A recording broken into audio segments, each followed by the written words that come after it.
Bueno, señores, buenas noches, buenas madrugadas, eh, buenas madrugadas. Lleva aquí un icono acá abajo que no sé qué es. Cámara de Windows está usando el micrófono. Nunca había visto este icono. Bueno, ya se cargó la batería. Bueno, seguimos con Platón para principiantes, ¿no? Voy a hacer este video sobre Platón pero no es suficiente. Habría que hacer 2 videos más de Platón para principiantes. Realmente habría que hacer 4. Y para principiantes, ¿no? Pero bueno, voy a hacer 2 y depende de lo que vean los comentarios y tal, puedo hacer más videos de Platón sobre algunos temas. Platón es un filósofo con una obra muy extensa y no podemos, abarcarla toda aquí en estos videos es bastante difícil, ¿no? Luego de grabar este video veré y no hoy, veré si hago más videos sobre Platón o para que no se aburran me voy a Aristóteles, ¿no? Y luego retomo Platón. Y si necesitan algún punto en especial sobre Platón me lo pueden comentar. Y recuerden que, bueno, que las bibliotecas no funcionan igual desde que hay coronavirus. Los libros tienen que estar en cuarentena. Yo ya no tengo mi biblioteca que tenía en Venezuela. Entonces tengo menos material y no me gusta. En filosofía nunca acudo a internet, jamás. Ni a Google, nunca. Porque no sé quién cuelga eso allí y salvo si no hay más remedio, no acudo.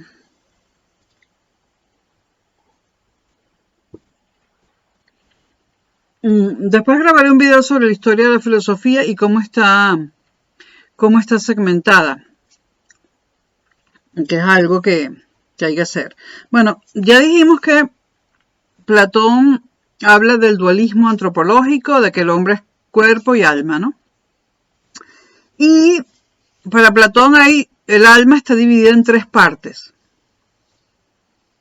En 3 partes.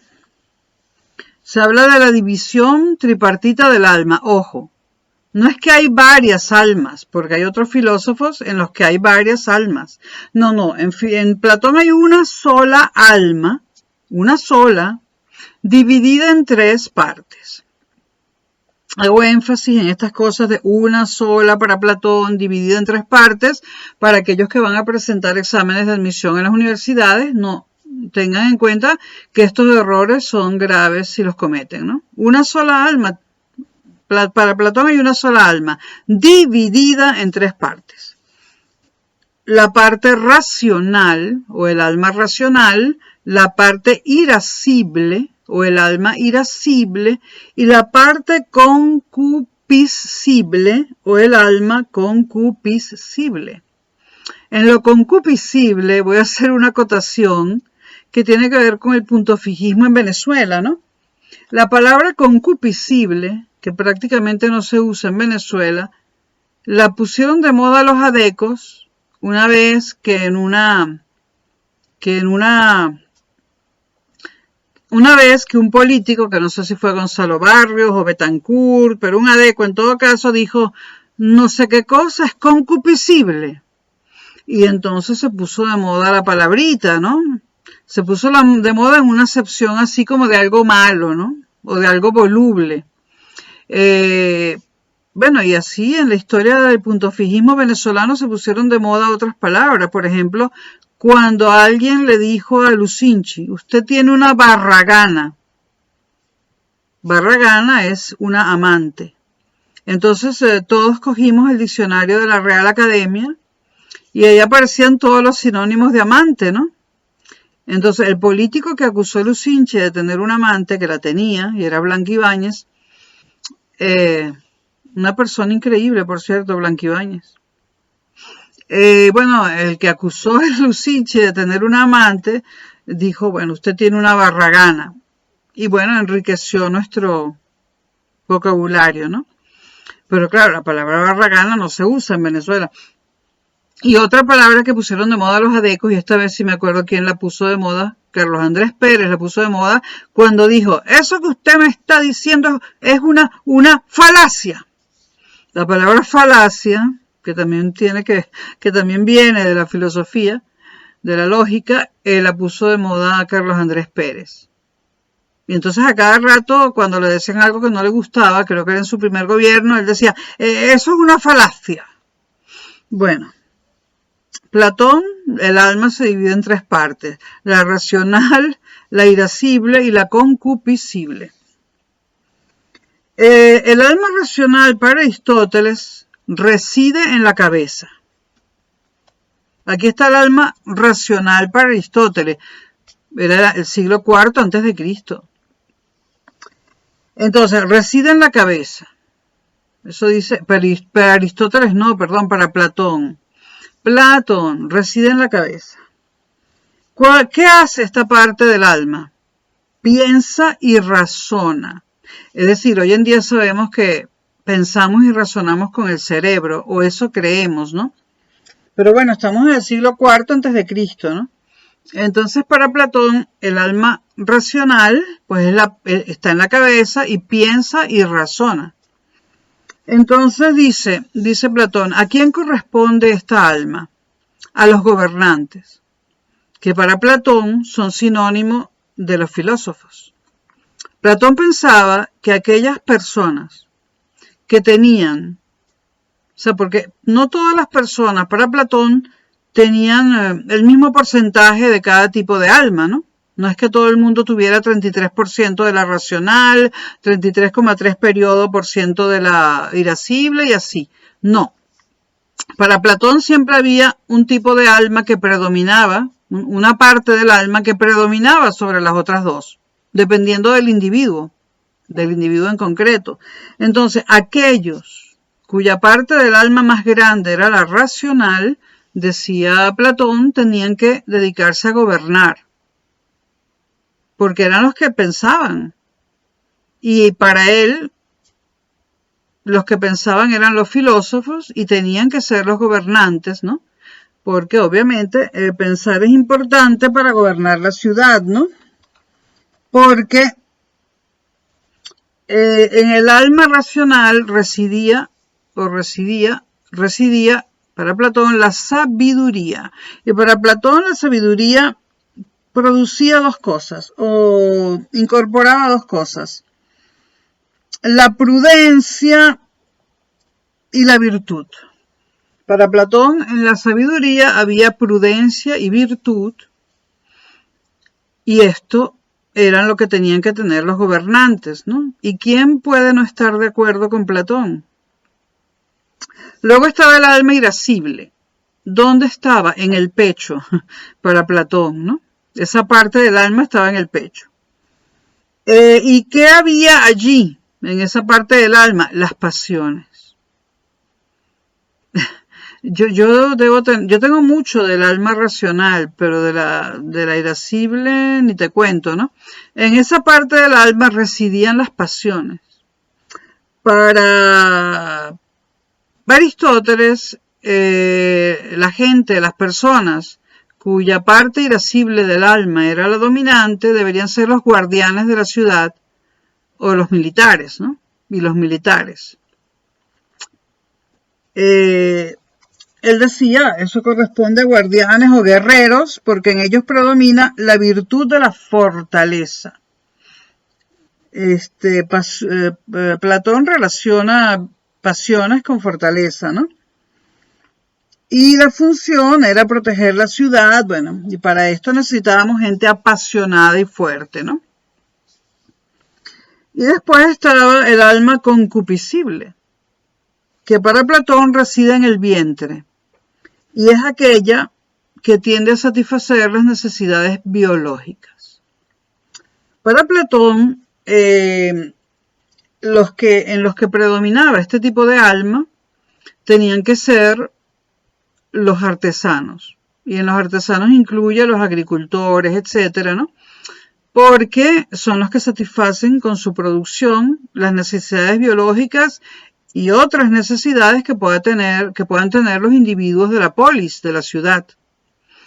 Entonces, dice Platón, corresponde a productores y artesanos porque en ellos predomina la templanza. Para Platón, la concupiscencia posee la templanza, implica templanza. Bueno, esto me está molestando. Bueno, a raíz de esto vamos a hacer un comentario importante, ¿no? ¿En qué libro de Platón está esto? En la República, su libro más político, ¿no? Y si ustedes quieren leer un libro de Platón y solo quieren leer uno, yo les diría que lean la República. No es el más corto, pero es el más interesante, ¿no? Y versa sobre todo de política, ¿no? Ahora, a Platón se le acusa de clasista. Y lo es. Pero no clasismo como lo entendemos actualmente, ¿no? Actualmente el clasismo da pena, ¿no? Actualmente el clasismo se refiere al que tiene más dinero, sin importar dónde lo haya conseguido ni cómo. Entonces, Platón se sospecha que era de origen espartano, porque en Esparta las clases sociales eran importantes, ¿no? Y también la inteligencia era importante para los espartanos y la disciplina, ¿no?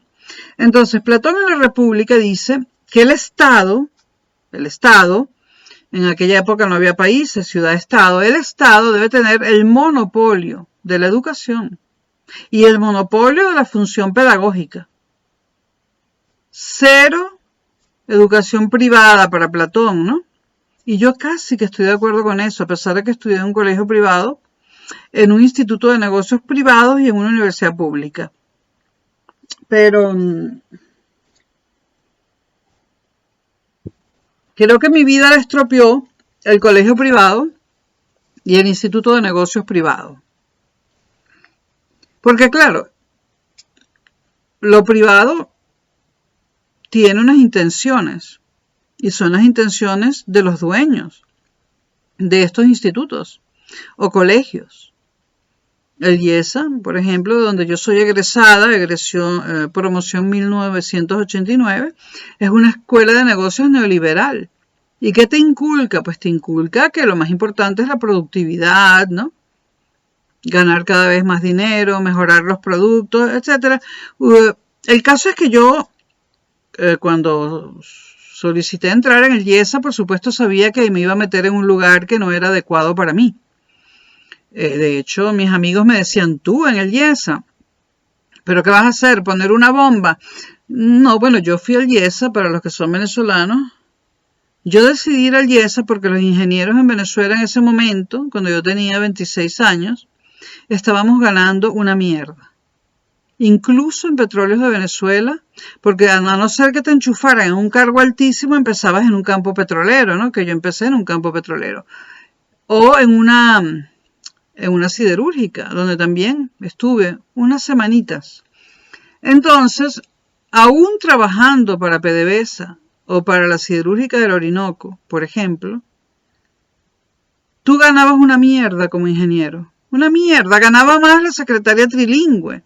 Pero yo era trilingüe, pero es que yo no podía borrar mi título de ingeniero del currículum y meterme a secretaria para ganar más. Eso sería el colmo, ¿no? De los colmos.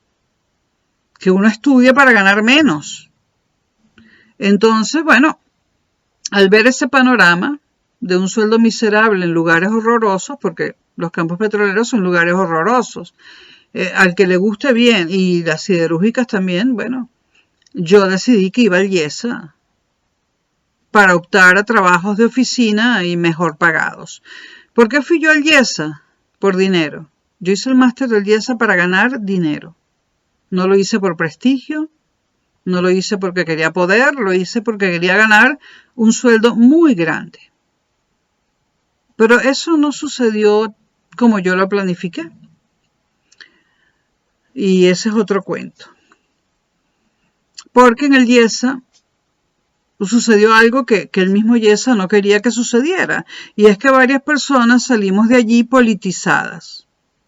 porque en ese momento que yo hice el posgrado coincidieron por casualidad en el IESA varias personas que eran, además de tener una profesión que hacía que estuvieran allí dándonos clases, además de ser profesores, eran políticos y tuvieron una gran influencia en mi promoción y en la anterior y en la posterior.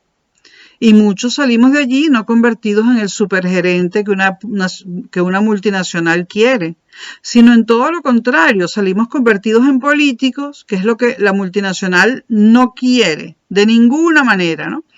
Y esos profesores eran Ricardo Hausmann, Moisés Naím, Miguel Rodríguez.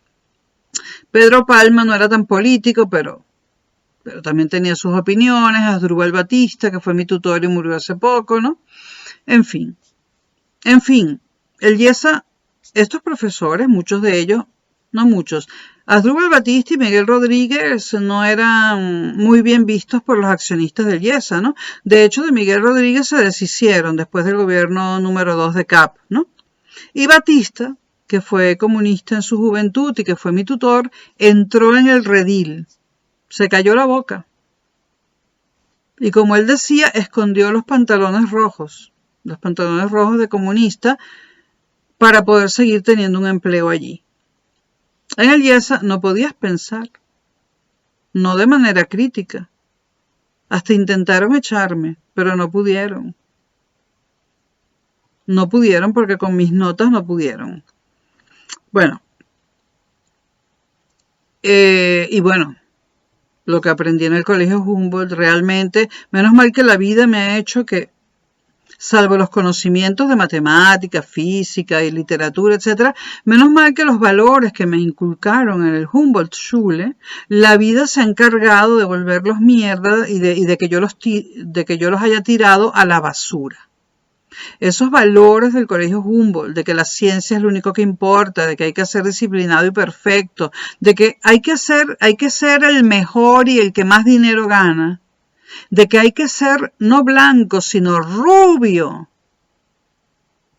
y ario, y de que hay que tener apellidos, y de que el mundo se divide en gente decente y niches.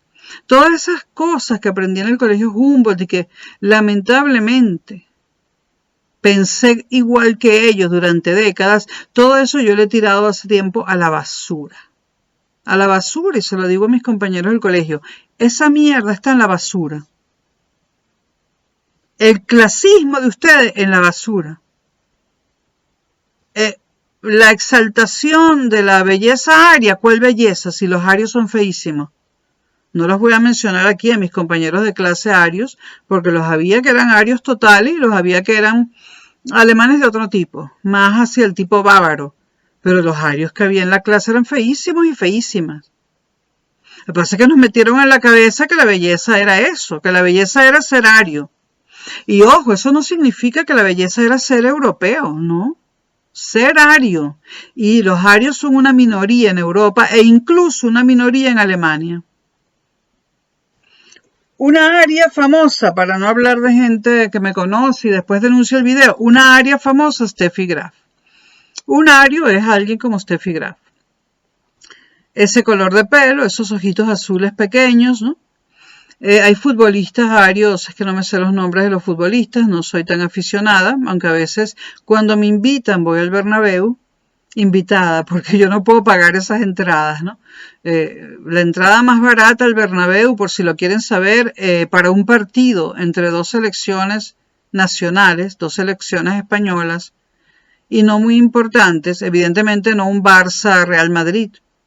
Para un partido cualquiera, por ejemplo, Real Madrid contra el Sevilla, pues la entrada más barata está en los 50 euros.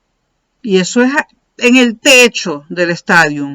Y entonces si es invierno te quemas porque en el techo del Bernabéu hay unas lámparas incandescentes que nos dan calor porque es invierno, ¿no?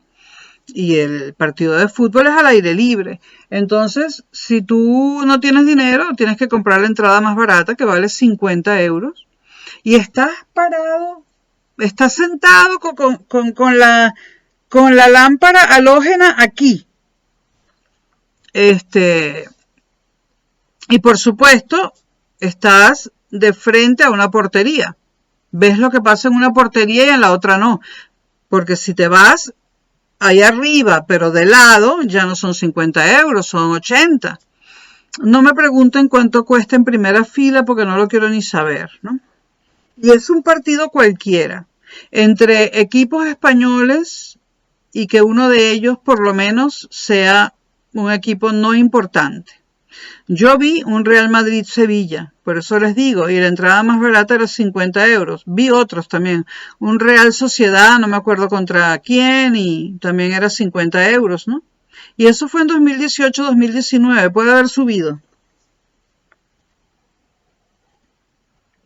Ahora, una amiga mía y yo, por hacerlo una vez en la vida, ¿no? Ya que estamos en Madrid, queríamos ver el Real Madrid contra el Paris Saint-Germain, creo que en el 2019 o 2018. Y bueno, no me acuerdo cuándo costaban las entradas, pero casi nos desmayamos, ¿no? Y había un montón de revendedores. Y eso costaba, no sé.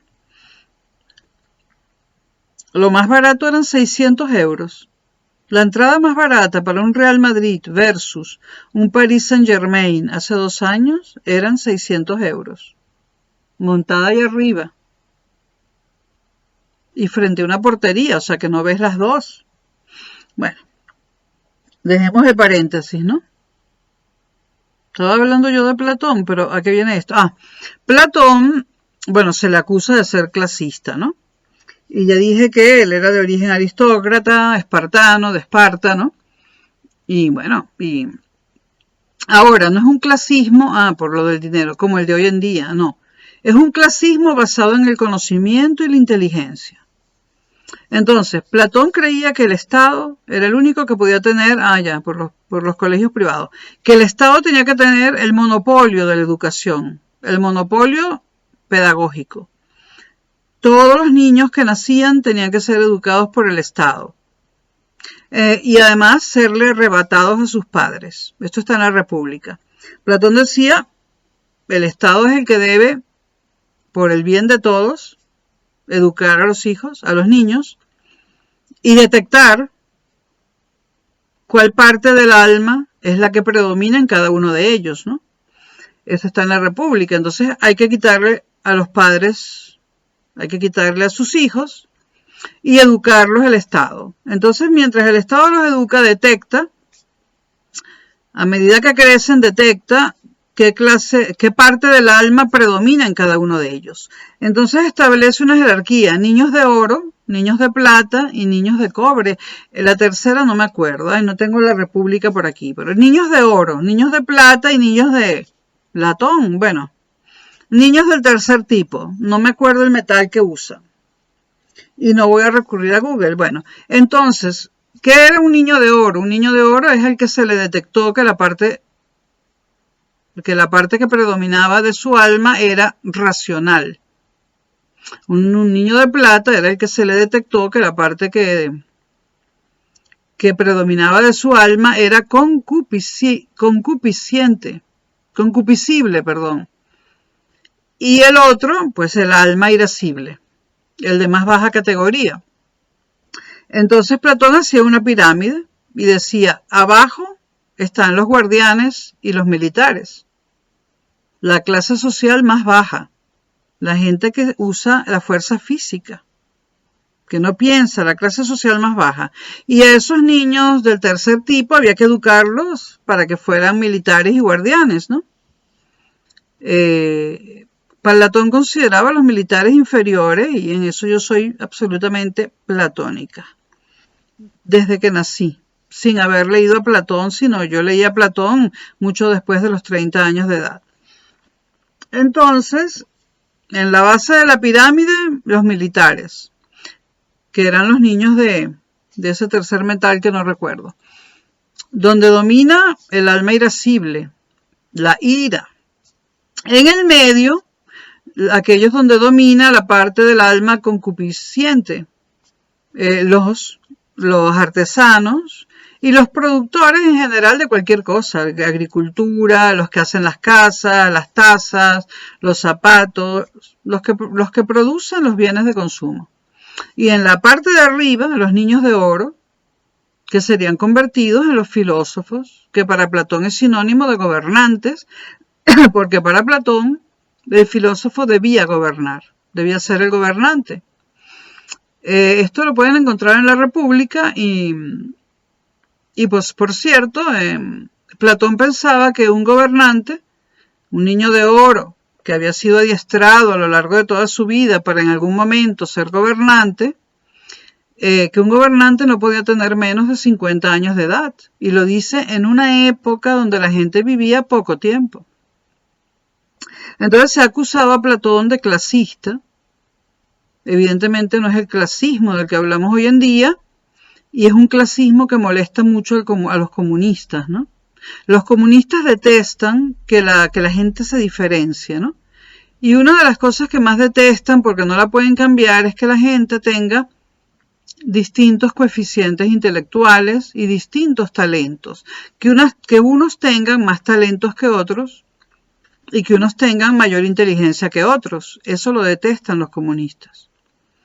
Lo detestaba la Unión Soviética. Chávez mismo dijo una vez que no tenía que haber notas, sino solo aprobado y reprobado, porque si no estábamos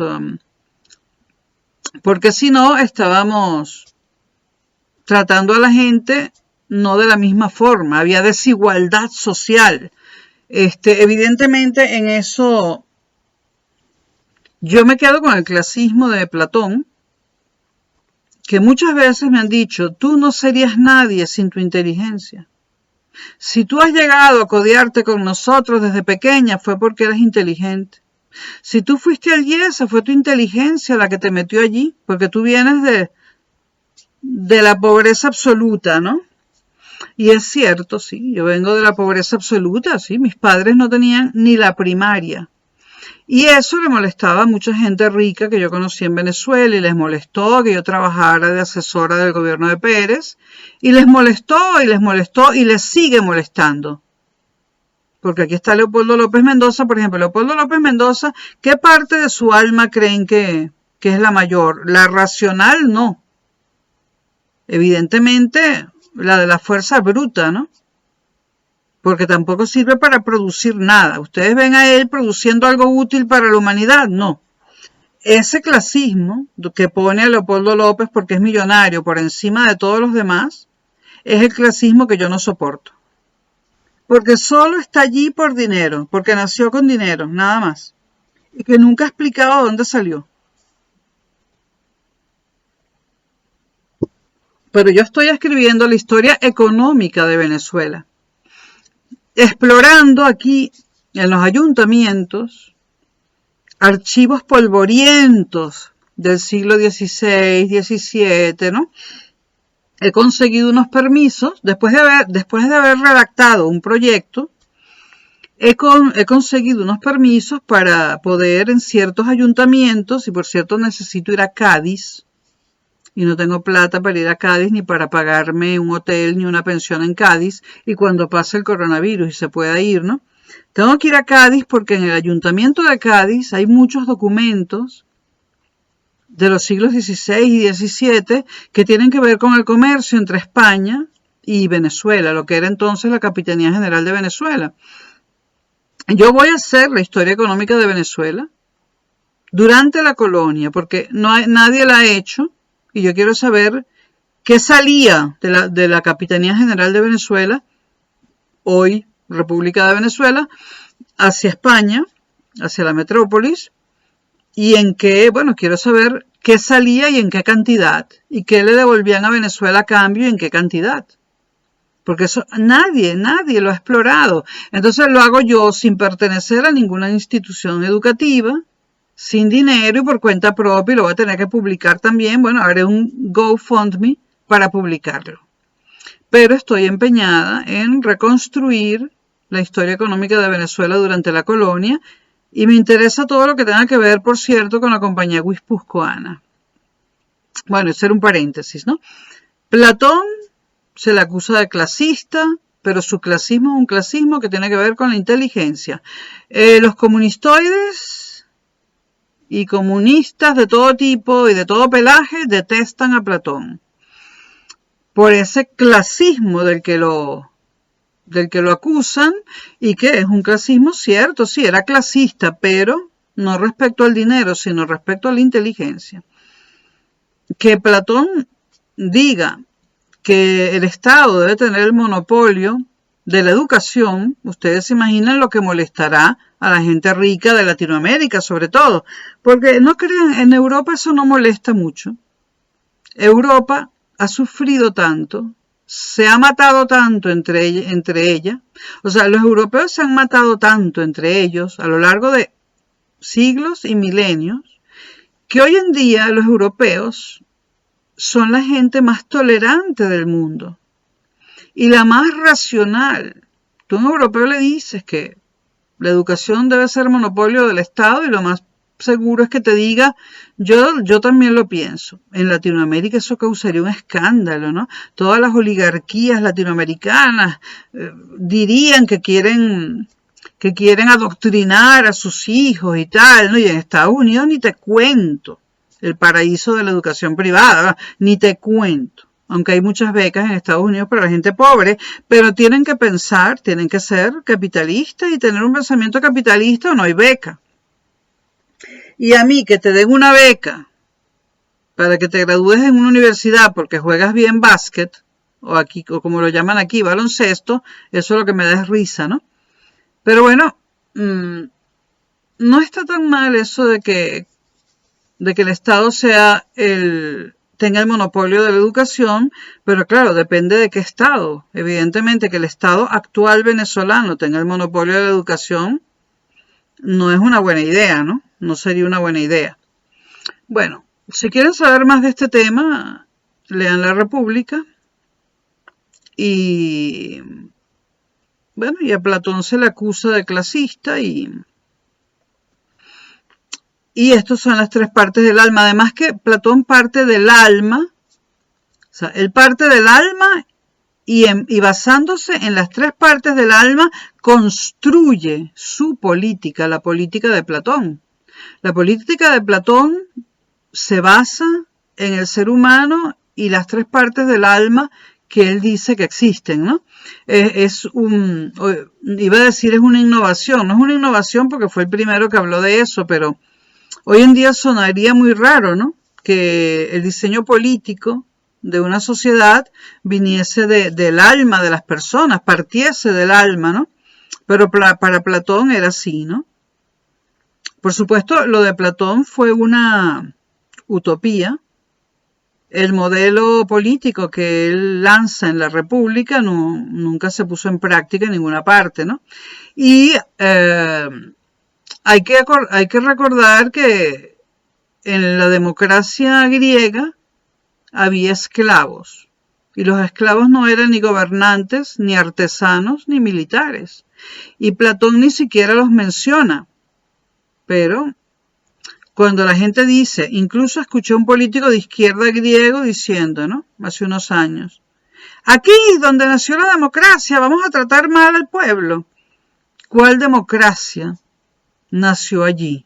Allí nació una democracia que no se parece a la actual que tiene Grecia ni a la que tiene España. Allí nació una democracia con esclavos, de los que ni siquiera conversaba, ni siquiera Platón los menciona en toda su obra. Con lo cual podemos considerar que los griegos cultos consideraban que los esclavos no eran gente, porque es que ni los menciona. Bueno, vámonos ahora a las formas de gobierno, a las malas formas de gobierno según Platón. Tengo una chuleta, aunque me lo sé, pero ay, qué cosa de vivir en un piso tan pequeño y no tener espacio. Bueno, Platón habla de 4 formas de gobierno funestas. Malas, malísimas. Para él, ¿no? La primera forma de gobierno de la que habla, ¿no? es la timocracia. Timocracia. Él dice que la timocracia es una degeneración de la aristocracia. Él considera que la aristocracia es una forma de gobierno que si bien no es muy popular, es buena. O sea, para cada forma de gobierno buena hay una mala, que le corresponde cuando la buena se degenera. Él dice que la aristocracia es una buena forma de gobierno. Gobiernan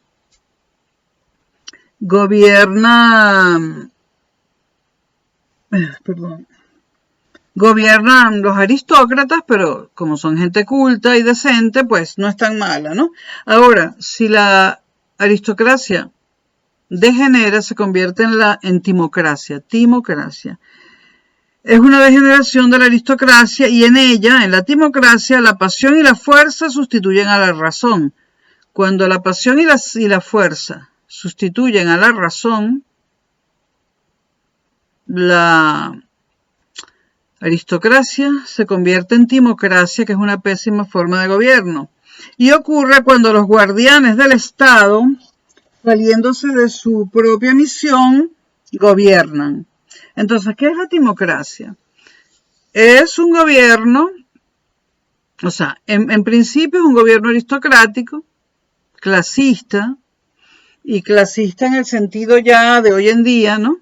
De los que tienen bienes y no, pero es un gobierno decente donde gobierna la razón. Pero en un momento dado, la aristocracia se degenera, la razón es suplantada por las pasiones y por la ira y por la fuerza, y esto ocurre ¿cómo? Ocurre cuando los guardianes y los militares abandonan su papel, que es el papel de cuidar los muros de la ciudad-estado y proteger a los habitantes, a los ciudadanos. Los esclavos no son ciudadanos, ojo, ¿no? Cuando los militares dejan de proteger a los ciudadanos y van a donde están los gobernantes, o sea, los filósofos, y les quitan el poder y gobiernan ellos, entonces estamos en presencia de una timocracia. Entonces, ¿qué es una timocracia en términos de hoy en día? Una dictadura militar. Es más, una dictadura militar de derechas. Timocracia. Timocracia. Luego, la oligarquía. La oligarquía, al principio es el gobierno de unos pocos, que no tiene por qué ser malo, ¿no? Pero esos pocos empiezan a apoderarse de todo lo que hay y llega un momento en que esos pocos, muy pocos, tienen toda la riqueza. Y el resto de la población pasa todo tipo de privaciones, incluyendo hambre, miseria absoluta, ¿no? Entonces, la oligarquía, cuando pasa eso, se convierte en una pésima forma de gobierno, porque los que gobiernan tienen toda la riqueza, en todos los sentidos habidos y por haber, y los demás no tienen nada. ¿Ok? La democracia. Platón, bueno, la democracia es el gobierno de todas las personas. O sea, es el gobierno del pueblo, de la gente. En una democracia, estoy hablando del siglo IV antes de Cristo, en una democracia todo el mundo tiene la misma cantidad de poder. Y no estamos hablando de las democracias de hoy en día, que el único poder que tenemos todos es el de votar. No, cuando Platón habla de la democracia directa. Esa locura que alguna vez quiso implementar Chávez, ¿no? Democracia directa quiere decir que todos tenemos una función de gobierno. Una locura, bueno. La democracia para Platón es una forma muy mala de gobierno, porque al tener todos un poquito de poder, la misma cuota de poder, entonces todos queremos mandar y aquello se transforma en una absoluta anarquía, ¿no?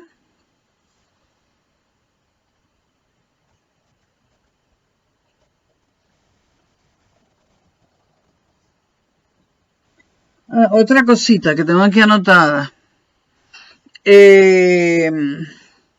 La democracia implica igualdad, ¿no? Pero cuando llega al punto de ser anarquía, la igualdad se convierte en desigualdad, porque el que tiene más fuerza se mete en tu casa y te la quita. Es decir, la democracia, que debería ser la libertad absoluta, se pervierte y se convierte en anarquía. ¿Y qué es lo que convierte a la democracia en anarquía y una de las peores formas de gobierno que hay? Y yo también la considero pésima, la de antes y la de ahora. Lo que convierte a la democracia en anarquía es la libertad, el exceso de libertad, la libertad absoluta. La libertad absoluta trae desorden, anarquía, se basa, y la igualdad absoluta es una locura porque no somos iguales. Quizás no tenemos las tres partes del alma esas que dice Platón, pero de que no nacemos iguales, no nacemos iguales. Y no me refiero al dinero, ni a dónde naciste, ni a la clase social, ni a los apellidos, ni a la raza. Es que no somos iguales. Nuestro ser es muy particular y muy concreto, ¿no? Entonces la democracia, por exceso de libertad, en lugar de mantener la igualdad entre los seres humanos, entre los gobernados, termina provocando la desigualdad y el exceso de libertad, la anarquía absoluta. Luego existe la tiranía. Bueno, es lo peor para Platón. Es la forma de gobierno más degenerada que existe. La degeneración total, la tiranía es lo peor, ¿no? Se produce a menudo por excesiva libertad de la democracia. O sea, para Platón la democracia es mala, pero es una forma de gobierno mala que, si sigue empeorando, se transforma en tiranía, que es aún peor, lo peor de todo, ¿no? Entonces, ¿qué produce la tiranía? El exceso de libertad inicial que tuvo la democracia. ¿Y qué hace el tirano? Es una sola persona y somete a todos los demás. Y les quita toda la libertad. Cualquier libertad que haya se la quita. Y el tirano, además, esto les debe sonar, se rodea de la peor gente que consigue para gobernar. Entonces, fíjense qué interesante para los venezolanos, ¿no? La democracia, Platón la consideraba una porquería, para decirlo así. Una porquería. Porque implicaba que todos teníamos la misma cuota de poder, y además libertad absoluta. Entonces, con esa libertad absoluta terminábamos haciendo cada uno lo que nos daba la gana, molestando al de al lado, porque era libertad absoluta, podíamos molestar a los demás. Entonces, la libertad absoluta terminaba produciendo la anarquía y la desigualdad, porque el que tiene más fuerza físicamente te puede robar, o te puede violar, o lo que sea. Ahora, ¿cuál es la solución a semejante anarquía? Que de repente surge un tirano. Y esa sí que es una forma mala de gobernar. Es la peor forma de gobierno. El tirano es uno solo y le quita la libertad a todo el mundo, pero no les deja ni un ápice de libertad. Nada. Nada. Y además el tirano se rodea de lo peor que consigue. Y lo peor termina gobernando a los demás. Y estas son las 4 formas terribles de gobierno para Platón. ¿Cuál es la forma de gobierno que Platón prefiere? Pues la que expone la República, con los gobernantes arriba, los artesanos en el medio, los guardianes abajo, y que nadie se salga de su función. Porque, ¿qué pasa si se salen los comerciantes, que hoy en día serían los empresarios, ¿no?, de su función y se convierten en políticos? Pasa que van a terminar oprimiendo a los pobres. Es decir, eso tampoco puede ocurrir, ¿no? Para Platón, cada estamento se tiene que quedar donde está. El artesano, que hoy en día es el empresario, no puede gobernar. Y el militar menos, ¿no? Bueno, y esto es un brief sobre Platón. Pero hay más. Está la teoría de la reminiscencia de Platón. Es decir, como el alma es inmortal, cuando a veces recordamos algo que nos parece que no pertenece a nuestra vida, y creo que a todos nos ha pasado, eso para Platón es, bueno, lo que pasa es que el alma, antes de estar en mi cuerpo, estuvo en otros cuerpos en el pasado. Y si recuerdo algo que me parece que no he vivido, que no está en mi vida, es porque el alma está recordando vidas, o sea, no vidas pasadas, porque el alma sigue siendo la misma, sino el alma está recordando cuerpos pasados, donde ella estuvo y esos cuerpos vivieron esas cosas, ¿no? Pero como ahora el alma está dentro de ti, las recuerdas tú. Pero esas cosas sucedieron cuando el alma estaba en otros cuerpos. Y bueno, hay muchísimo que hablar de Platón, de su ética, etcétera, ¿no? Hay una serie de televisión hablando de Platón y que creo que a Platón no le gusta a los norteamericanos.